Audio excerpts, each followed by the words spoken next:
They did not hug me when I walked in. My father glanced past me, like he was checking the weather through a window. My mother lifted her chin and whispered, "You came," as if I had wandered into a private club without a membership.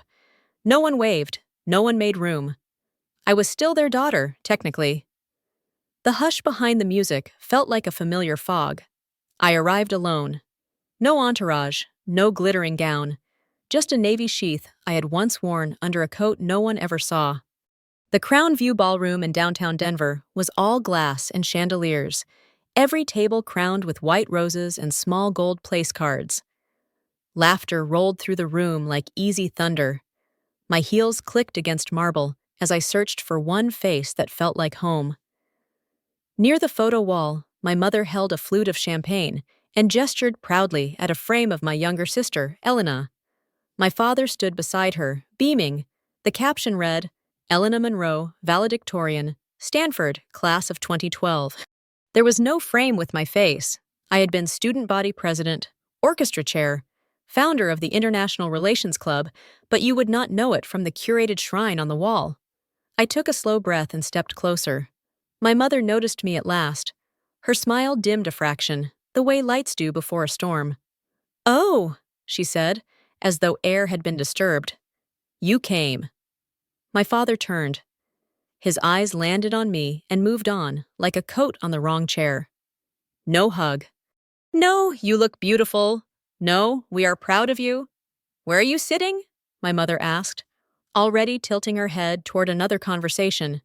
"Table 14, I said. "Near the back," she replied, and nodded as if the universe had finally arranged itself correctly. They drifted away without asking how I had been, without offering an arm, without anything. I walked alone past the front tables labeled with tidy titles: doctor, senator, founder. Then there was mine, Catherine Monroe. No rank. No context. The cushion on the chair sagged. The centerpiece was missing, the kind of detail no one notices unless it is meant for you. I folded my napkin, smoothed the edge, and looked up. Across the room, my mother laughed with ease among a circle of women near the dessert station. Her voice carried over the music. She was always the quiet one, she said. No taste for the spotlight. Someone asked, "Did she end up in the military?" My mother sipped and answered, "Something like that." "We do not really keep in touch." The words settled like ash. They had not only forgotten me, they had arranged a world where I did not exist. And I had let them. I sat very still. I had barely lifted my water glass when a shadow leaned into the edge of my table. It was Mark Alvarez, a familiar face from debate team, his tie loosened, his expression carrying the kind of weight you don't bring to small talk. "Catherine," he said softly, "I think you should see this."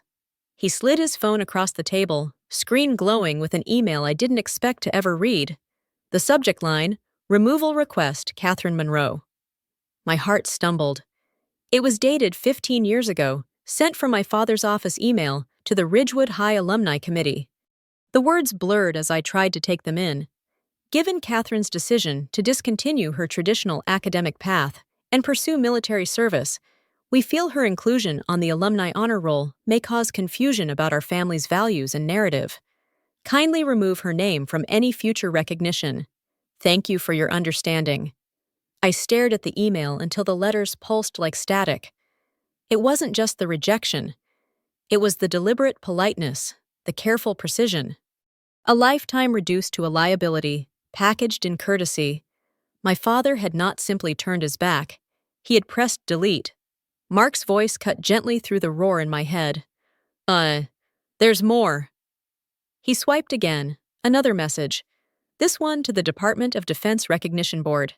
It read, "Catherine Monroe has expressed her wish for privacy and anonymity. Please withdraw her nomination for the Distinguished Service Cross." My throat tightened. I never wrote those words. I never asked for privacy. That nomination had been the one sliver of acknowledgement after 4 deployments and months buried inside operations no one could talk about. My mother had erased it in one paragraph. The ballroom lights shimmered across crystal glasses, catching on sequins and gold cufflinks. But all I saw was the glow of that screen, the evidence of how far my parents had gone to keep me invisible. They had not only ignored me, they had intercepted the very recognition I had earned. Mark looked at me, eyes apologetic. I found these while auditing old committee files. I wasn't sure if I should tell you tonight, but then I saw you here, alone. I pressed my palm against the linen tablecloth, grounding myself. I thought of the endless nights in the desert, the roar of engines, the coded transmissions, the way my team had trusted me with their lives. And here, back in Denver, my own parents had decided that trust was an embarrassment. The music swelled as the MC called for the first toast. Guests clinked glasses. My father's laughter carried across the room like a blade. I folded the napkin tighter in my lap. Some betrayals scream, others whisper through a polite email. Both cut the same. The first toast rose above the chatter, a booming voice from the MC, an old theater kid turned realtor who still thought every room was his stage. He grinned, glass in hand. Here's to the brightest stars of Ridgewood High, class of 2006. Some of us became CEOs, some of us became lawyers, some of us became parents. Hey, did anyone here become a general? The crowd chuckled at the harmless jab, laughter light and easy. But my father leaned back in his chair at the front, voice pitched just loud enough to carry. If my daughter's a general, then I'm the Pope. It landed like a spark in dry grass. Laughter rippled across the golden tables. Heads turned, people grinned, and in seconds, it became safe to laugh at me too. A boy who once borrowed my chemistry notes slapped the table, wheezing with amusement. I stayed still, hands pressed flat against my knees. My training said, hold steady, no reaction. But inside, a silence spread like frost. My mother lifted her glass, her pearl bracelet glinting in the light. Catherine always did have a flair for dramatics, she added, her voice smooth, rehearsed. She probably spends her days peeling potatoes at some base. That one stung. The kind of sting that goes straight to the bone because it is said with comfort, said with history. The table around them erupted. Even the DJ cracked a smile, as if it were just another punchline. And me, table 14, by the exit, the chair with the sunken cushion and the missing centerpiece. I sat still and small. No one corrected them.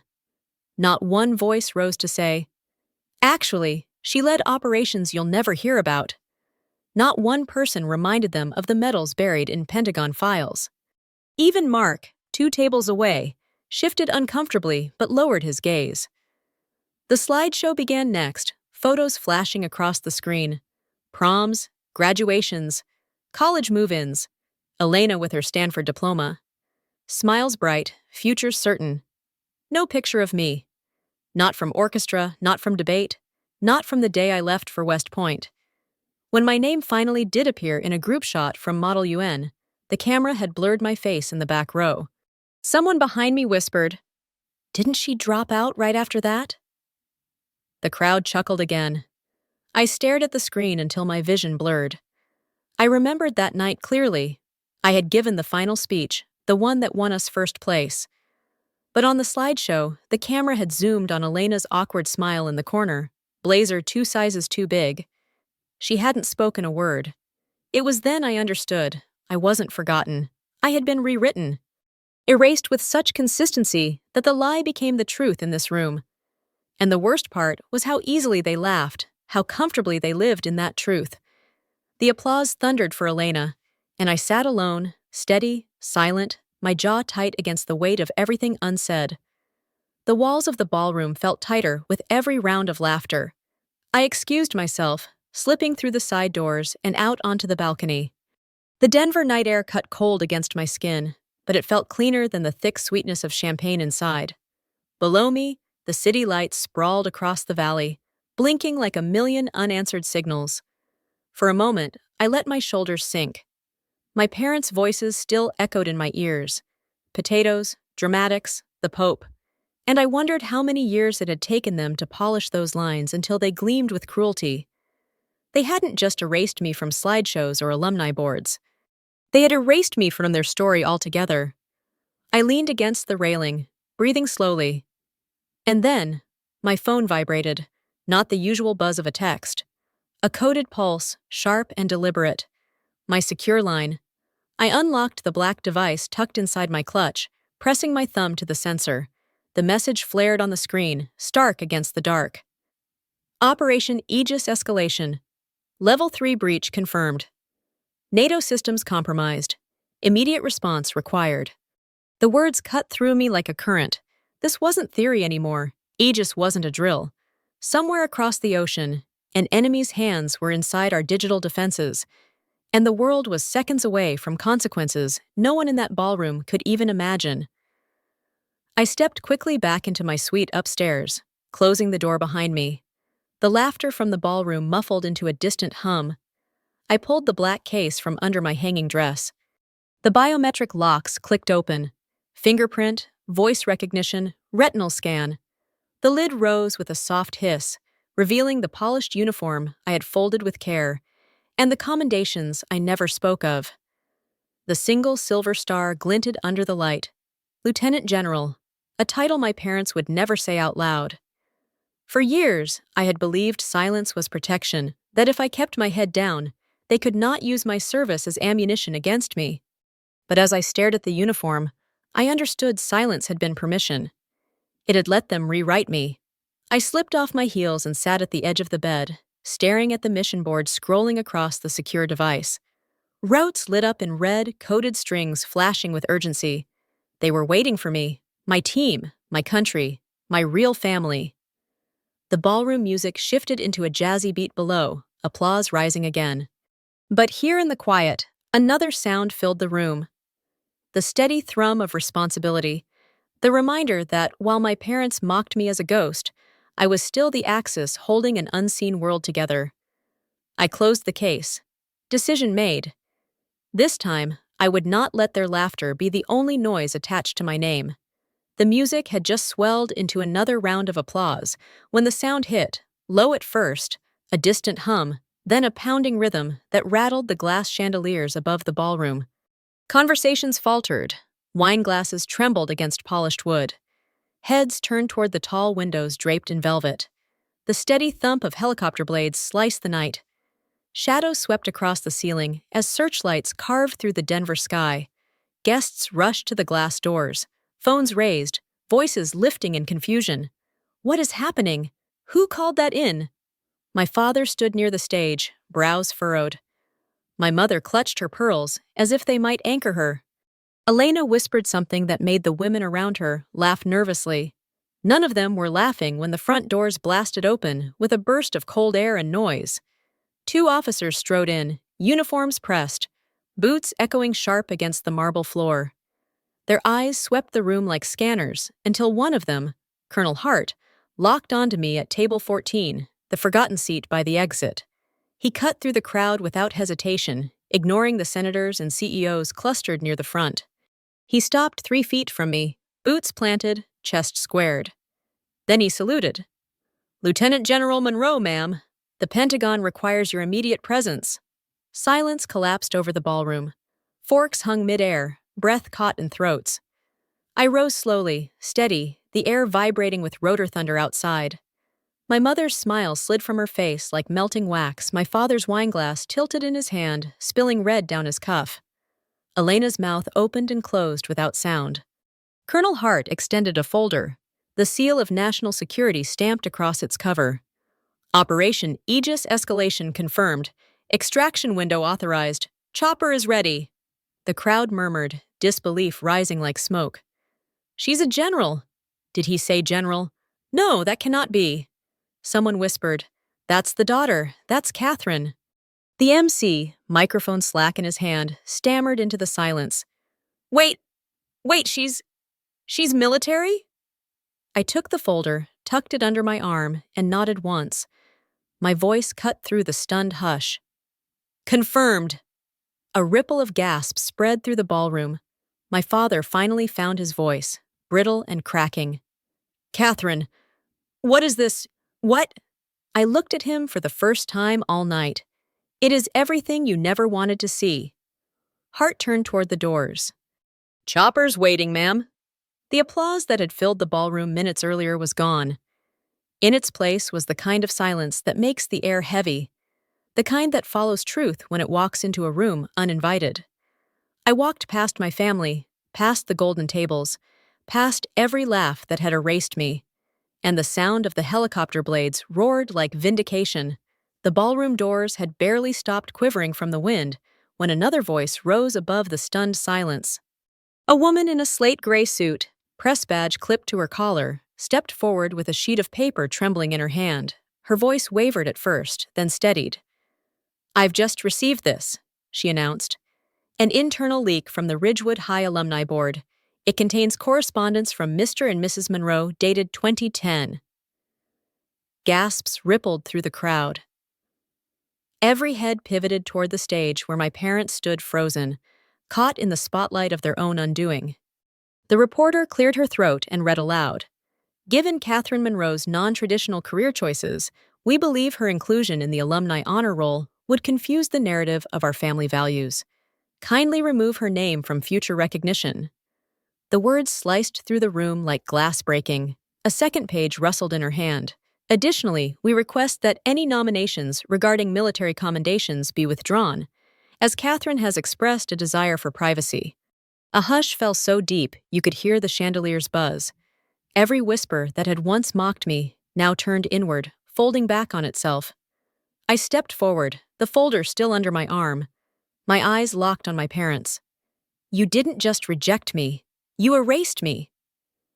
My mother's lips parted, then pressed shut. Her pearls gleamed like small white lies against her throat.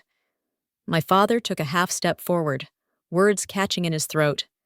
"Catherine, this isn't—" "No!" I cut him off, my voice carrying clear over the marble and glass. "You don't get to explain now. You stole what wasn't yours to take. My voice, my recognition, my truth." The crowd shifted, unease rolling like thunderclouds. Senators leaned toward one another. Old classmates who had laughed minutes earlier now stared at their glasses as though guilt floated inside. Colonel Hart stood steady at my side, his presence like a wall against the weight of their disbelief. "Ma'am," he said firmly, "the extraction team is waiting." I turned to him, then back to the room. My mother's hands trembled around her glass, the wine trembling like a guilty pulse. My father's face had gone pale, the bravado drained from him. Elena sat with her lips pressed so tight they'd turned white. I held their gaze for one final breath. "The world still needs me. You never did."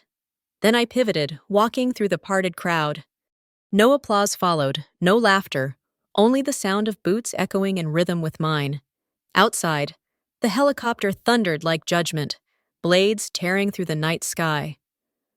As I stepped into the wash of floodlights, one truth seared itself into me. Silence had protected them long enough. Tonight, silence was over. Morning light spilled across the south lawn of the White House, sharp and golden, cutting through the crisp air. Rows of cadets in dress uniforms stood in formation, senators and dignitaries filling the chairs. Cameras lined the edges, lenses glinting like a field of watchful eyes. I walked to the stage, flanked by Colonel Hart and two aides. My dress blues were pressed, the single silver star at my shoulder gleaming in the sunlight. The ribbon bar above my chest told a story no slideshow ever had. The president stepped forward, his expression solemn, voice carrying across the lawn. "Today, we honor Lieutenant General Catherine Monroe for extraordinary valor and unwavering dedication to safeguarding this nation's security. Her leadership in Operation Aegis prevented a catastrophic cyber breach that could have threatened every ally in the Western Alliance. She served in silence, and in silence, she protected millions." The crowd rose in applause, a sound so strong it seemed to shake the ground. I stood at attention, shoulders squared, eyes fixed forward. The president lifted the Medal of Honor, its ribbon catching the sunlight, and placed it carefully around my neck. The weight of it was less than the years I had carried unseen, but it was heavy with truth. Applause thundered again. My eyes scanned the audience once. Near the third row, my parents sat rigid, faces carved from stone. My mother's pearls gleamed, but her smile was gone. My father clapped twice, then dropped his hands to his lap, unable to look at me. Elena leaned forward, staring as if she could rewrite the ceremony by sheer force of will. I didn't linger on them. My gaze slid past, locking instead on the cadets who saluted with pride, on the officers who nodded with respect, on Colonel Hart standing just beyond the cameras, chin lifted with quiet triumph. The president's voice rose again. Some heroes are known for the battles they fight in daylight. Others are known only when the world realizes what they prevented in the dark. General Monroe is the latter. For years, she has stood as an invisible wall against invisible enemies. Today, that wall stands in the light. The applause swelled once more. For the first time in years, I let it wash over me, not as vanity, but as vindication. When the ceremony ended, I stepped down from the stage, the metal warm against my chest. Reporters shouted questions, flashbulbs fired. But I walked past them, steady. Recognition had never been the point. Truth had always been. And today, the truth could no longer be erased. That evening, when the White House crowds had gone and the medal rested in its velvet case, I drove back to Ridgewood. The town looked smaller than I remembered, its streets lined with the same diners and storefronts that had once felt like the whole world. The high school stood quiet against the dusk, its brick walls glowing faintly in the last light.